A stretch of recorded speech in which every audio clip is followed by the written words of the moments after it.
કોંગ્રેસે આ મુદ્દે ભાજપને બરાબરની ઘેરી છે। નિશાંત રાવલે આક્ષેપ કર્યો છે કે વડોદરામાં ભ્રષ્ટાચારની પરંપરા બની ગઈ છે અને જવાબદાર નેતાઓને તાત્કાલિક સસ્પેન્ડ કરવા જોઈએ।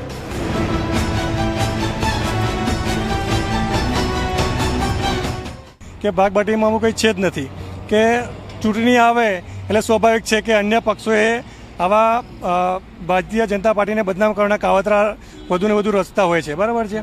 એટલે આ એક ષડયંત્ર મને બદનામ કરવાનું, મારા થકી પાર્ટીને બદનામ કરવાનું એક ષડયંત્ર થઈ રહ્યું છે। વડોદરા શહેરમાં કૌભાંડો નથી થઈ રહ્યા। કૌભાંડોમાં વડોદરા શહેર આ ભારતીય જનતા પાર્ટી વસાવવાની કોશિશ કરી રહી છે।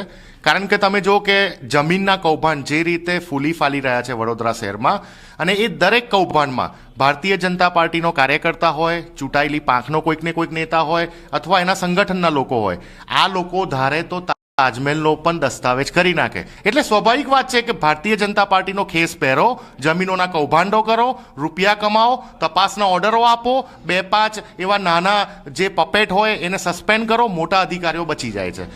હંમેશાની જેમ જ્યારે પણ કૌભાંડ પકડાય છે